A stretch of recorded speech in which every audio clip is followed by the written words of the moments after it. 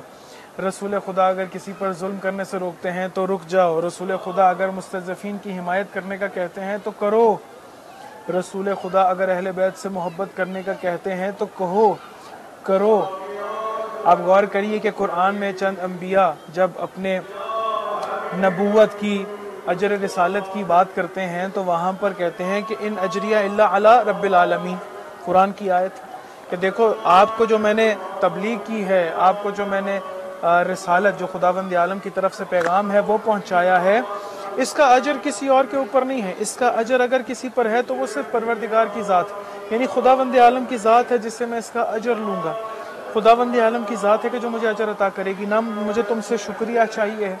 نہ تم سے پیسہ چاہیے ہے، نہ کسی اور چیز کا مطالبہ ہے۔ دیکھو مجھے تم سے کسی شے کی امید نہیں ہے، صرف اس شے کی امید کرتا ہوں کہ یہ جو میں نے تمہیں توحید کا پیغام دیا ہے، اس توحید کے پیغام کی طرف آ جاؤ، یہ جو میں نے تمہیں رسالت کا پیغام دیا ہے، اس رسالت کے پیغام کی طرف آ جاؤ، یہ جو میں نے تمہیں بعثت کا پیغام دیا ہے، خداوند عالم کی عبادت کا پیغام دیا ہے، اس پیغام کی طرف آ جاؤ، اس کے اوپر آمنا کہو کہ ہم لوگ ایمان لے آئے،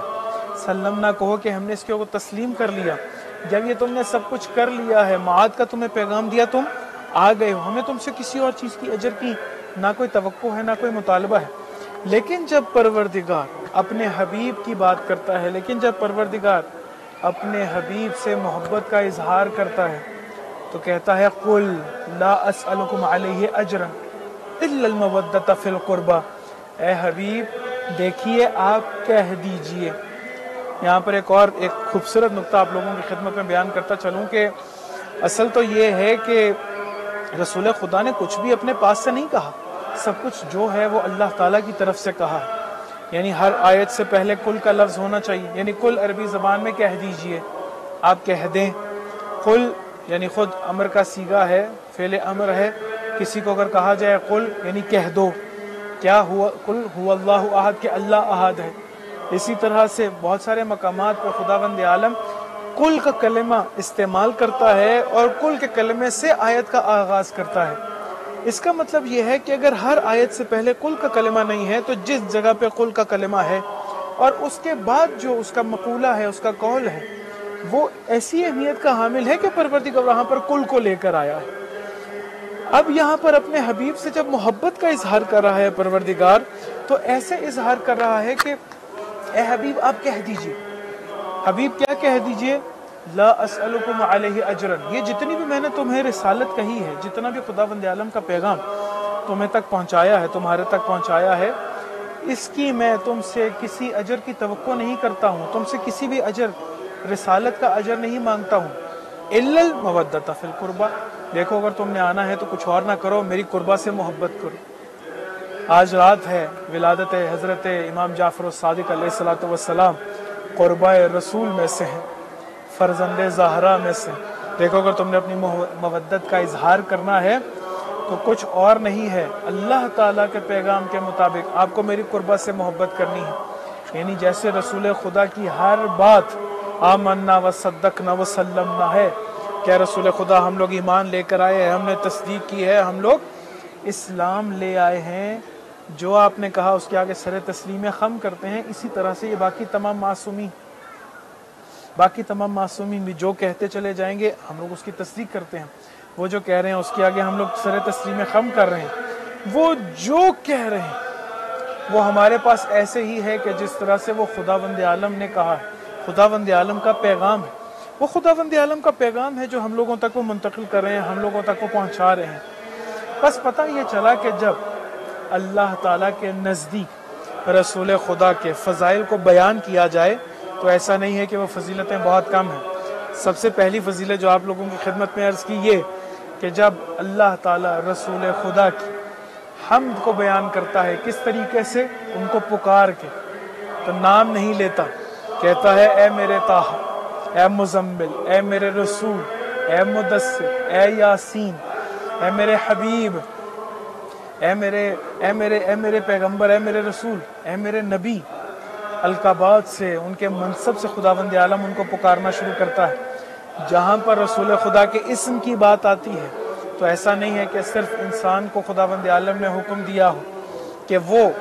اللہ تعالیٰ کے اس حبیب کے اوپر درود بھیجے، بلکہ اللہ تعالیٰ خود درود بھیجتا ہے. بہرحال فرق ہے، یعنی خود اللہ کے درود بھیجنے میں اور انسان کے درود بھیجنے میں. یعنی اللہ تعالیٰ جب درود بھیج رہا ہے تو مدح سرائی کر رہا ہے، مدح کو بیان کر رہا ہے، حمد کر رہا ہے. کس کی؟ رسول خدا کی. رسول خدا کی ثنا بیان کر رہا ہے کہ کس قدر خوبصورت مخلوق ہے پروردگار کی، کیسے کمال پہ خداوند عالم نے اس حبیب کو خلق کیا ہے کہ جس کو لولاک کا مصداق بنا دے. کیسے مقام پر اس حبیب کو خلق کیا ہے کہ پروردگار اپنے اس حبیب کی خاطر اس کائنات کو خلق کرے. کیوں؟ کیونکہ پروردگار کے علم میں ہے کہ جس کمال پہ اپنے حبیب کو خلق کیا ہے، جس کمال پر اپنے حبیب کو خلق کیا ہے، یہی وہ کمال پر خلق ہوئی ذات ہے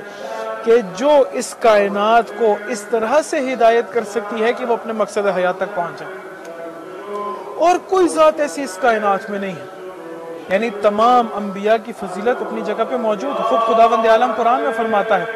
تلک الرسل، وہ تمام رسل ہیں، فضلنا بعضهم علی بعض، کہ ہم نے بعض کو بعض پر فضیلت دی ہے. یعنی بعض سے خداوند عالم کلام کرتا ہے حضرت موسیٰ علیہ السلام کی طرح، بعض کو خداوند عالم حضرت ابراہیم کی طرح نمرود کی آگ سے بچا لیتا ہے، بعض کو حضرت نوح علیہ السلام کی طرح ایک ایسی کشتی سے نوازتا ہے کہ جو ان کے تمام خداوند عالم کے توحید پرست، وہ تمام جو کہ خداوند عالم کے اوپر ایمان لے کر آئے ہیں، اس کشتی میں سوار کر کے نجات عطا کرتا ہے. لیکن جب رسول خدا کی بات آتی ہے تو رسول خدا تمام پر فضیلت رکھتے ہیں، اور ایسی فضیلت رکھتے ہیں کہ وہ ایسے کمال پر خلق ہیں کہ جس کے نتیجے میں اس پوری کائنات کی ہدایت ہونی ہے. یہیں پر آپ کے لیے ایک تیسری فضیلت اور بیان کرتا ہوں رسول خدا کی خداوند عالم کے نزدیک. آپ یہ دیکھیے کہ جتنے بھی انبیاء آئے ہیں، صاحب شریعت انبیاء یعنی اولو العزم پیغمبر جو ہیں،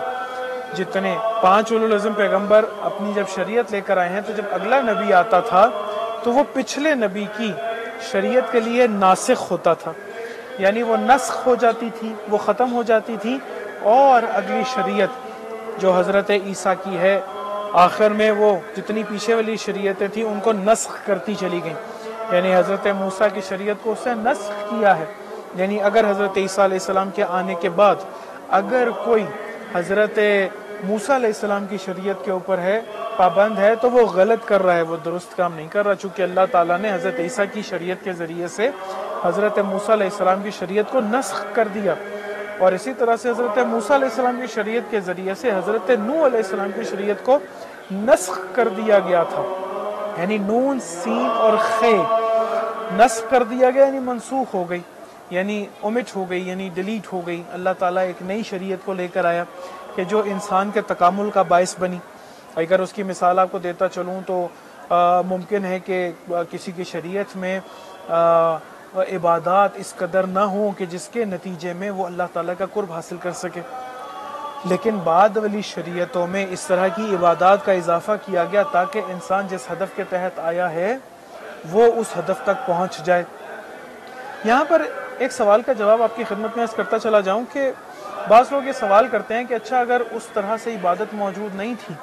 کہ وہ اللہ تعالیٰ کے مقصد حیات کو کہ جس کی خاطر انسان کو خلق کیا ہے اس تک پہنچ جائے، تو یہ تو اس کے ساتھ ظلم ہوا. بھئی اگر اس کو بھی امت رسول خدا میں سے قرار دیتے تو یقیناً وہ تمام عبادات کو بجا لاتا جس کے نتیجے میں وہ مقصد حیات تک پہنچ جاتا. لیکن اس کا جواب اس طرح سے دیا جائے گا کہ ہر انسان اپنے زمانے کی شریعت کے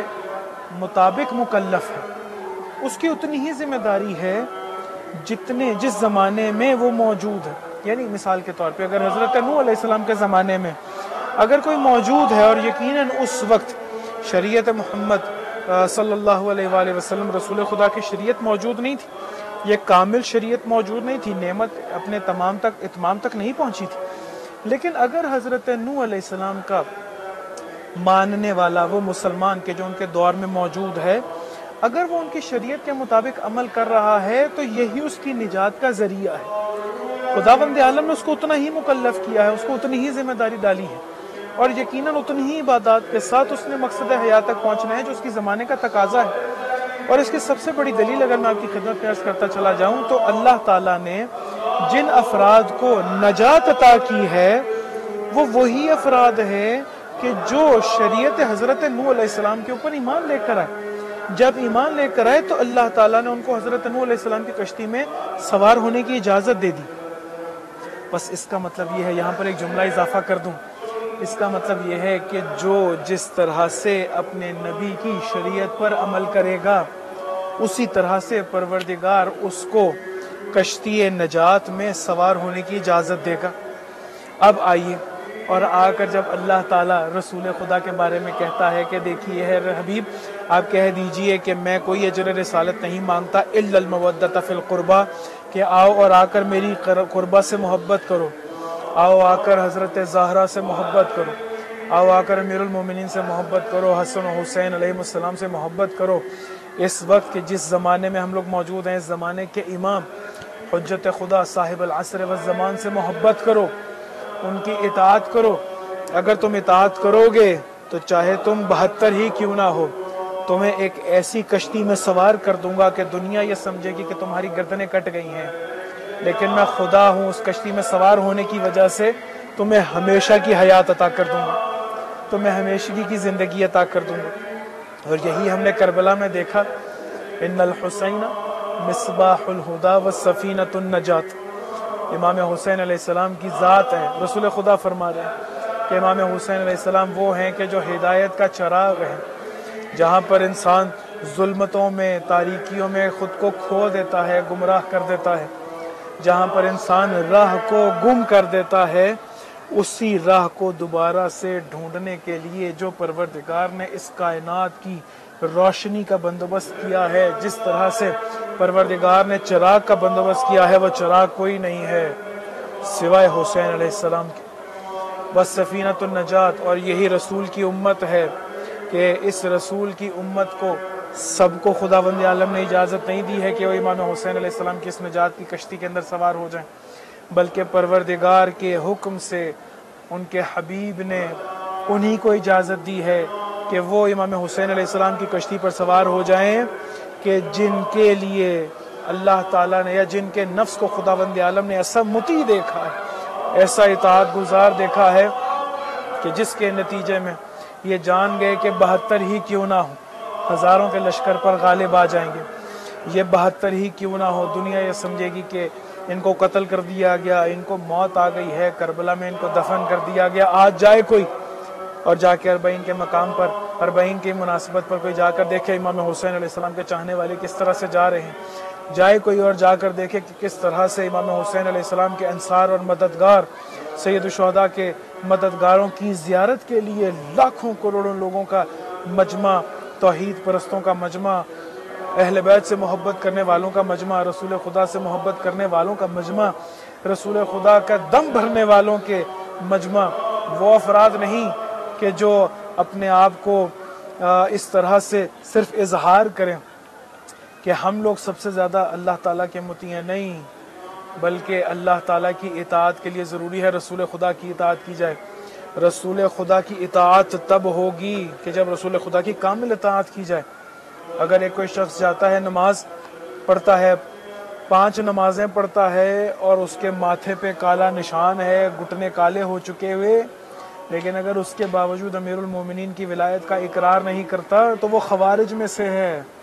اگر امیر المومنین کی ولایت کا اقرار کرتا ہے تو اس کا مطلب یہ ہے کہ وہ عمار ہے، وہ مالک ہے، وہ مقداد ہے۔ بس اگر رسول خدا کے اصحاب میں سے بھی ہونا ہے تو یقیناً ایسی اطاعت کرنی ہے جس کے نتیجے میں رسول خدا ہاتھ تھام لیں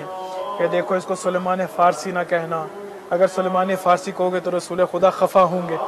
اس کو سلیمان محمدی کہنا، کیوں سلیمان محمدی کہنا؟ چونکہ سلیمان کے دل میں ولایت اہل بیت گامزن ہے،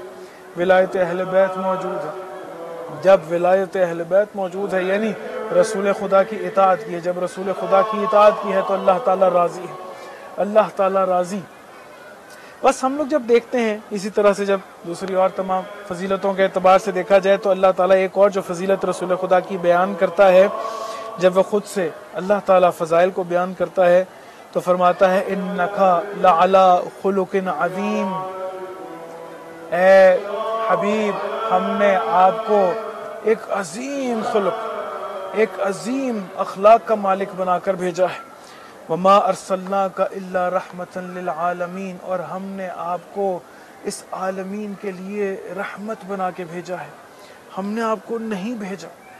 مگر عالمین کے لیے رحمت بنا کر بھیجا ہے۔ یعنی عالمین کے لیے رحمت بنا کر کیا مراد ہے؟ یعنی ہم نے آپ کو جہاں جہاں تک اللہ تعالیٰ کی ربوبیت ہے، رب العالمین ہے، وہاں وہاں تک رحمتاً للعالمین۔ اگر عالمین پہ کسی کی رحمت غالب ہے تو کسی اور کی نہیں ہے بلکہ رسول خدا کی عالمین پہ رحمت غالب ہے۔ بس اگر یہ دیکھا جائے کہ اللہ تعالیٰ نے جب رسول خدا کی فضیلت کو بیان کیا ہے تو کہا کہ انک لعلی خلق عظیم، اخلاق کے صفت کے ساتھ متصف کیا رسول خدا کو۔ اگر میں یہ سوچ رہا ہوں، اگر میں خداوند عالم کا شکر بجا لا رہا ہوں کہ پروردگارہ تیرا شکر ہے کہ آج کی رات میرے دل کو تو نے خوش کر دیا، رسول خدا کی ولادت کی مناسبت سے میرے نفس کو تو نے خوش کر دیا، امام صادق علیہ السلام کی ولادت کی مناسبت سے تو نے میرے وجود کے اندر ایک خوشی بھر دی ہے، تو اس کا مطلب یہ ہے کہ مجھے اگر رسول خدا کی اطاعت کرنی ہے تو اپنے اخلاق کو بہترین بنانا ہوگا۔ اگر مجھے رسول خدا کی اطاعت کرنی ہے تو اس کا مطلب یہ ہے کہ مجھے حسن خلق کو اپنانا ہوگا۔ میں غلیظ الفاظ استعمال نہیں کر سکتا، میں مغلظات استعمال نہیں کر سکتا، میں بہت سارے ایسے الفاظ کے جو عام لوگ استعمال کرتے ہیں میں وہ تمام الفاظ استعمال نہیں کر سکتا۔ میں کسی کو پکارنے کے لیے اس کے نام کو بگاڑ نہیں سکتا ہوں۔ مجھے اگر اپنے والدین سے برتاؤ کرنا ہے تو بہترین اخلاق کے ساتھ، مجھے اگر اپنی اولاد کے ساتھ برتاؤ کرنا ہے تو بہترین اخلاق کے ساتھ، مجھے اگر ان تمام دنیا کے افراد کے ساتھ برتاؤ کرنا ہے تو بہترین اخلاق کے ساتھ، یہاں تک کہ اگر مجھے کفار کے ساتھ برتاؤ کرنا ہے تو بہترین اخلاق کے ساتھ، یہاں تک کہ اگر مجھے اپنے دشمنوں کے ساتھ برتاؤ کرنا ہے تو بہترین اخلاق کے ساتھ۔ یہی اخلاق کا نمونہ ہم لوگوں کو اہل بیت علیہ السلام کی زندگی میں ملتا ہے کہ ایک دفعہ ایک جنگ میں امیر المومنین علیہ السلام کی ذوالفقار چلی، اور جب ذوالفقار چلی ہے تو 7 نسلیں دیکھ کر چلی ہے کہ 7 نسلوں میں اگر کوئی اہل بیت سے محبت کرنے والا ہے، امیر المومنین سے محبت کرنے والا ہے تو اس کے سر کو تن سے جدا نہیں کرے گی۔ ایسے ذوالفقار جب دیکھ کر چلی ہے تو اس کے بعد جب اسیروں کا قافلہ لایا گیا اور جو جنگ سے اسیر ہوئے ان کو جب مدینہ میں داخل کیا جا رہا تھا تو اس میں ایک بوڑھا تھا۔ دور سے امیر المومنین نے دیکھا کہ وہ بوڑھا ہے، ہاتھ میں اس کے ہتھکڑیاں ہیں، پاؤں میں بیڑیاں ہیں، اور اس کے بدن سے خون زخمی ہے اور بدن سے خون بہہ رہا ہے۔ اس زخم کے وجہ سے اس کی پیاس کی شدت میں اضافہ ہو رہا ہے اور مسلسل پانی کا تقاضا کر رہا ہے۔ امیر المومنین علیہ السلام نے ایک کوزے کے اندر پانی کو بھرا، پانی کو بھر کے اس بزرگ کے پاس تشریف لائے، آ کر اس کے آگے پانی کیا۔ اس نے جب ہاتھ کی بیڑیاں، یعنی اس کے اندر اب اتنی طاقت نہیں ہے، ہاتھ میں جو ہتھکڑیاں ہیں اس نے جب آگے بڑھائی ہیں کہ اس کوزے کو اٹھا لے، اس کے اندر اب اتنی طاقت نہیں رہی تھی کہ اس کوزے کو لے لے۔ امیر المومنین نے جب اس کی حالت کو دیکھا ہے تو اس کوزے کو خود سے آگے کیا، اس کے دہن کے قریب کرتے ہیں، اس کے ہونٹوں کے قریب کرتے ہیں، کوزے کو قریب کر کے اس کو پانی پلایا، اس کو سیراب کیا۔ اس نے پوچھا کہ کیا آیا وہی جوان نہیں ہو جو ابھی کچھ دیر پہلے میدان جنگ میں تھے اور اس کے آگے کوئی ٹھہر نہیں رہا تھا، اس کی تلوار کے سامنے کوئی آگے ٹھہرتا نہیں تھا، کیا آیا تم وہی جوان نہیں ہو؟ تو آگے امیر المومنین علیہ السلام مسکرا کے کہتے ہیں ہاں میں وہی جوان ہوں، ہاں میں وہی علی ہوں۔ تو آگے سے کہا کہ وہ کیسے اور یہ کیسے؟ کہا کہ دیکھو وہاں پر ہمارا وظیفہ یہ تھا کہ اسلام کا دفاع کریں، اور یہاں پر میرے اخلاق کا تقاضا یہ ہے، تمہیں زخمی حالت میں دیکھ کر تم پہ رحم کھاتے ہوئے میرے اخلاق کا تقاضا یہ ہے کہ میں آگے بڑھوں اور تمہیں پانی سے سیراب کر دوں۔ یہ اخلاق اپنے دشمنوں سے، جہاں پر اسلام کا کوئی دشمن ہے،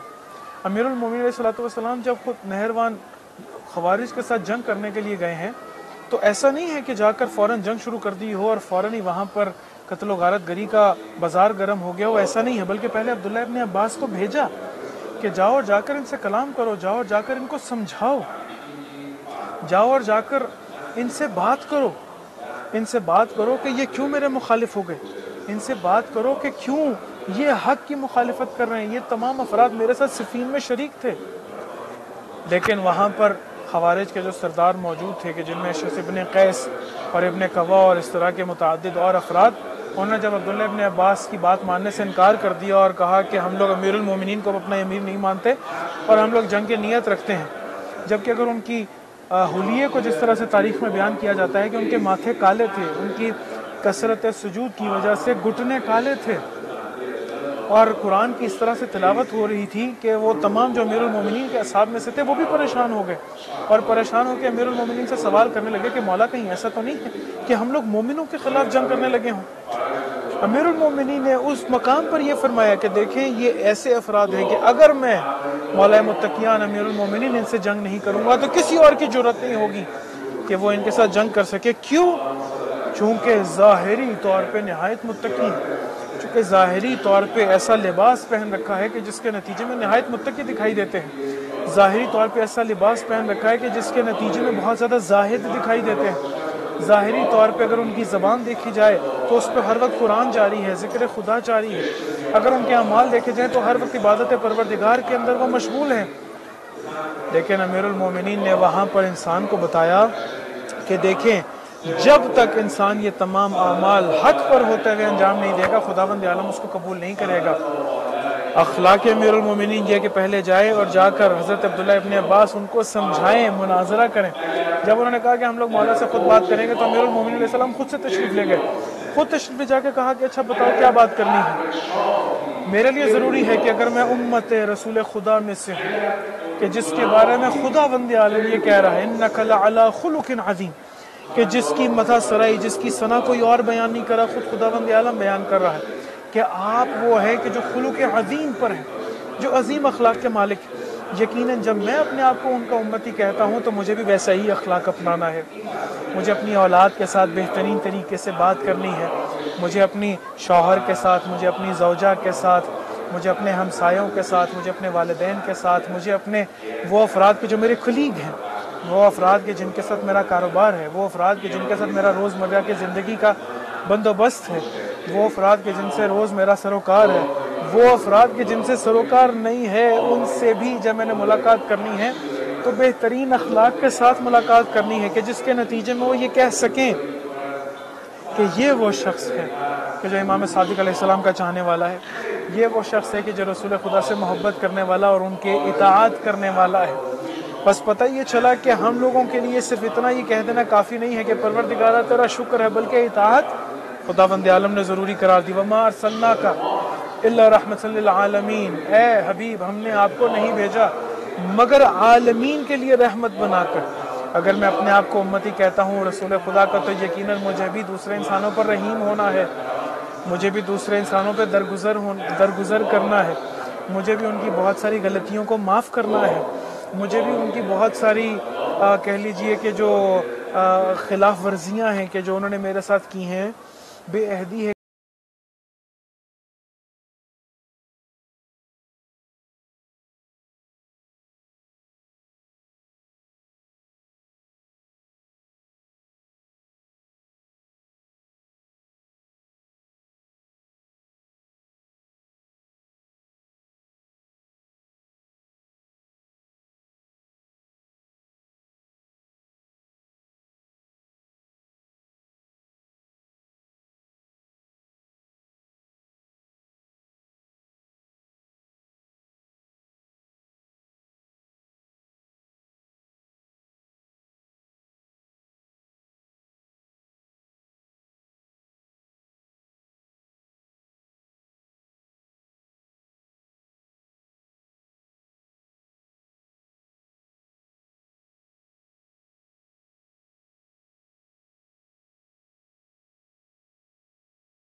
کریم آل محمد ہیں، خود حضرت فاطمہ معصومہ سلام اللہ علیہا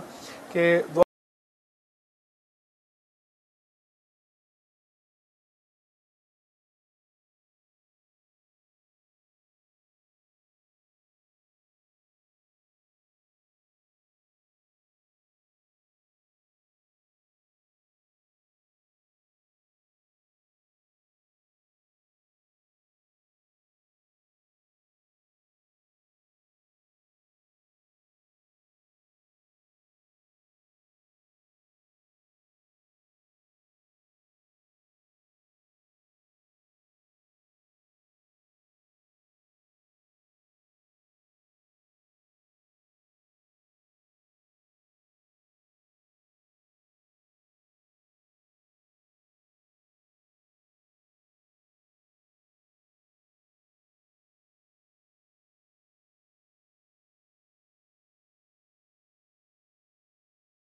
تن سے جدا کر کے کہا جاتا ہے کہ یہ مسیحی تھا، ان کی ماں کو واپس ان کا سر پلٹا دیا جائے۔ جب ان کا سر لایا جاتا ہے ان کی والدہ کے پاس، اپنے بیٹے کا سر اٹھانا آسان نہیں ہے۔ ایسا نہیں ہے کہ کہہ دیا جائے اور اس کو سن لیا جائے اور یہ سب کچھ بہت زیادہ آسان ہے، نہیں۔ جوان بیٹا ہے، چند دن پہلے شادی ہوئی ہے، بہترین ہنرمند بیٹا ہے، بہترین اطاعت گزار بیٹا ہے، بہترین فرما بردار بیٹا ہے، ایسا کہ جو سہارا ہو، ایک ایسا بیٹا ہے۔ اس کے باوجود جب ان کے سر کو تن سے جدا کر کے ان کی ماں کے پاس لایا جاتا ہے، ان کی کرامت کا آپ اندازہ لگائیے کہ ان کی والدہ وہاں سے اپنے بیٹے کا سر لیتی ہیں اور لینے کے بعد دوبارہ سے پلٹا کے اشکیا کی طرف پھینکتی ہیں اور پھینک کے کہتی ہیں کہ ایک دفعہ جو ہم لوگ اہل بیت امام حسین کے نام پہ دے دیں، خداوند عالم کی راہ میں دے دیں، وہ واپس نہیں لیتے۔ مدرسہ کرامت رسول خدا میں تعلیم حاصل کرنے کے نتیجے میں وہاب ایسی کریمہ بن گئیں کہ اگر اپنے بیٹے کا سر بھی جب واپس کیا جاتا ہے تو سر کو واپس پلٹا کے کہتی ہیں کہ میں نے جب اس مدرسہ کرامت سے تعلیم حاصل کر لی ہے تو مت اب یہ سمجھے کہ میں بخیل ہو گئی ہوں، مت یہ سمجھے کوئی کہ میں جنت کے لالچ میں یہاں پر آئی ہوں، مت یہ سمجھے کہ رسول خدا کے نتیجے میں، رسول خدا کی اطاعت کے نتیجے میں مجھے جنت چاہیے، ایسا نہیں ہے، بلکہ رسول خدا کی اطاعت کے نتیجے میں مجھے خداوند عالم کا قرب چاہیے، رسول خدا کی اطاعت کے نتیجے میں مجھے دنیا چاہیے ہے، مجھے گھر چاہیے ہے، مجھے پیسہ چاہیے ہے، مجھے بہترین سواری چاہیے ہے، مجھے اولاد چاہیے ہے۔ جو رسول خدا کے قریب ہوا، آج اصحاب صفا کے جا کر آپ دیکھ لیجئے کس طرح سے حاجی، کس طرح سے معتمرین، کس طرح سے مسجد نبوی کی زیارت کرنے والے اصحاب صفا کے مقام پر جا کے 2 رکعت نماز پڑھنا اپنے لیے سعادت تصور کرتے ہیں، قبولیت نماز کا سبب جانتے ہیں۔ کیا ہے وہ جگہ ہے کہ جہاں پر مدینے کے وہ افراد رہا کرتے تھے جن کے پاس گھر نہیں تھا، لیکن مدرسہ کرامت خدا کہ جس کے معلم رسول خدا ہے، اس مدرسے میں پڑھنے کے نتیجے میں خداوند عالم نے ایسا مرتبہ عطا کیا ہے کہ جس مقام پر وہ سویا کرتے تھے اسی مقام کو ایسا مقدس بنا دیا کہ وہاں پر جتنے بھی زیارت کرنے کے لیے زائرین جاتے ہیں وہاں پر 2 رکعت نماز پڑھنے کے لیے دوڑتے ہیں، پڑھنے کے لیے جلدی کرتے ہیں، اپنے لیے سعادت سمجھتے ہیں کہ مقام اصحاب صفا کے اوپر انہوں نے نماز پڑھی ہے۔ بس اس کا مطلب یہ ٹھہرا عزیزو کہ ہمیں مدرسہ کرامت رسول خدا میں اگر داخل ہونا ہے تو یقیناً اس کا معلم کوئی اور نہیں، رسول خدا ہے۔ جس طرح سے مولا فرماتے ہیں کونوا لنا زینا ولا تکونوا علینا شینا، دیکھیں ہمارے لیے آپ باعث ننگ و عار مت بننا، ہمارے لیے باعث زینت بننا۔ یہ باعث زینت کب بنا جائے گا؟ جب میرا اخلاق اچھا ہوگا، جب میرے میں صفات رسول خدا اجاگر ہوں گی، جب میں بھی کسی کے لیے اپنے نفس کے اندر رحمت کا جذبہ رکھوں گا، کسی کے لیے درگزر کا جذبہ رکھوں گا، میرا اخلاق اتنا اچھا ہوگا جس کے نتیجے میں جب میں چل بھی رہا ہوں گا تو کہیں گے کہ یہ صادق آل محمد کا چاہنے والا ہے، یہ رسول خدا سے محبت کرنے والا ہے، یہ وہ شخص ہے کہ جو ان کی اطاعت کرتے ہوئے ان کی شریعت کے اوپر عمل کرتا ہے۔ بس پتہ یہ چلا کہ خود خدا ہے کہ جو فضائل بیان کرتا ہے رسول خدا کی، خود خدا ہے کہ جو اہل بیت علیہ السلام سے محبت کا اظہار کرتا ہے، خود خدا ہے کہ جو ان کے ساتھ متمسک ہوتے ہیں، کہ جو ان کے ساتھ آ کر متعلق ہوتے ہیں، جو ان کے دامن کو تھام لیتے ہیں، خداوند عالم ان کو مرنے نہیں دیتا ہے، خداوند عالم ان کو موت نہیں آنے دیتا ہے۔ ایک اور فضیلت آپ کی خدمت میں عرض کروں کہ جو رسول خدا کی ہے، خداوند عالم قرآن میں متعدد مقامات پر، متعدد یعنی 1-2 مقامات پہ پروردگار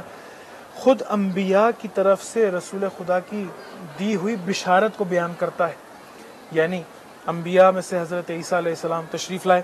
اور تشریف لا کے اپنی قوم سے مخاطب ہو کر کہا، بنی اسرائیل سے مخاطب ہو کر کہا کہ دیکھو میں تمہیں بشارت دیتا ہوں اس نبی کی کہ جس کا نام احمد ہوگا، یعنی جو محمد ہوگا، جو حبیب پروردگار ہوگا، جو محبوب پروردگار ہوگا۔ تمام انبیاء، امام باقر علیہ السلام سے روایت ہے کہ کوئی ایسا نبی نہیں ہے کہ جس نے رسول خدا کے آنے کی بشارت نہ دی ہو، یعنی 1,24,000 انبیاء بشارت دیتے ہیں ان تمام انبیاء کی، آیت اللہ رسول خدا کی۔ آیت اللہ جوادی عاملی فرماتے ہیں، کہتے ہیں کہ اچھا آپ یہ دیکھیے بشارت میں اگر وہی پرانی باتیں ہیں تو بشارت نہ ہوئی، یعنی وہ نوید نہ ہوئی، وہ خوشخبری نہ ہوئی، اگر کوئی نئی بات ہے تو خوشخبری ہوئی۔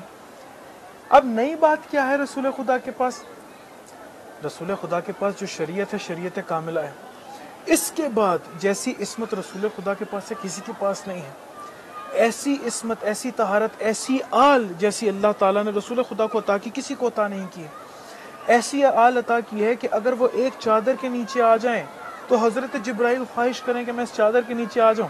پروردگار آیت تطہیر کا نزول کرنا شروع کر دے۔ یہ ایسی آل عطا کی کہ اگر اپنی افطار دے دیں تو اللہ تعالیٰ آیت کا نزول کرے، لوح محفوظ سے جبرائیل علیہ السلام سے کہے کہ یہ موقع ہے کہ اس آیت کو سورہ دہر کی، سورہ انسان کی قلب پیغمبر کے اوپر نازل کر دو۔ جیسی آل ان کو عطا کی کسی کو عطا نہیں کی۔ یہی بشارت ہے کہ دیکھیے اگر آپ نے کامیاب ہونا ہے ان کی اطاعت کریے، ان سے محبت کریے۔ آئیے مل کر دعا کرتے ہیں۔ خداوند عالم تجھے واسطہ دیتے ہیں رسول خدا کا، تجھے واسطہ دیتے ہیں آج کی شب کا، تجھے واسطہ دیتے ہیں اس مکان مقدس کا، تجھے واسطہ دیتے ہیں ان تمام فضائل کا کہ جو تو نے بیان کی ہیں اپنے حبیب کے، ان تمام آیات کا کہ جو تو نے اپنے کلام اپنے قرآن کے اندر بیان کی ہیں۔ پروردگارہ قلب مطہر امام زمانہ رسول خدا حضرت زہرا امام صادق اور تمام معصومین علیہ السلام کے قلب مطہر کو ہم سے راضی و خوشنود فرما۔ خداوند عالم سے دعا کرتے ہیں کہ جتنے مریض ہیں پروردگار آج کی رات کے صدقے میں ان سب کو شفا کاملہ عاجلہ نصیب فرما۔ خداوند عالم جتنے تنگ دست ہیں ان کو رزق حلال واسع طیب نصیب فرما۔ خداوند عالم جتنے اسیر ہیں ان کو رہائی عطا فرما۔ خداوند عالم جتنے ناظرین اس پروگرام کو دیکھ رہے ہیں، اس مقدس جگہ سے دیکھ رہے ہیں، خداوند عالم آپ سب کی جو بھی جائز و شرعی حاجات ہیں ان کو خداوند عالم بحق کے معصومین بحق رسول خدا ان کو پورا مستجاب فرما۔ پروردگارہ جو اپنی اولاد کی وجہ سے پریشان ہے خداوند عالم ان کے لیے بہترین اسباب مہیا فرما۔ ہمارے جوانوں کی حفاظت فرما، ہمارے ناموس کے حجاب کی حفاظت فرما۔ ولی امر مسلم رہبر معظم انقلاب کو صحت ولی طول عمر عطا فرما۔ مراج اعظام بالخصوص آیت اللہ سیستانی کی حفاظت فرما۔ اس وقت کی سب سے اہم دعا کرتے ہیں وقت کی حجت صاحب العصر والزمان کے ظہور میں تعجیل فرما،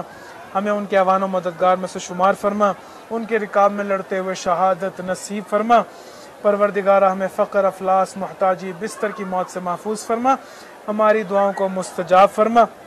ربنا تقبل منا انک انت السمیع العلیم، آمین یا رب العالمین برحمتک یا ارحم الراحمین۔ رحم اللہ من یقرأ الفاتحہ۔ بسم اللہ الرحمن الرحیم، الحمد للہ رب العالمین الرحمن الرحیم مالک نعبد و ایاک نستعین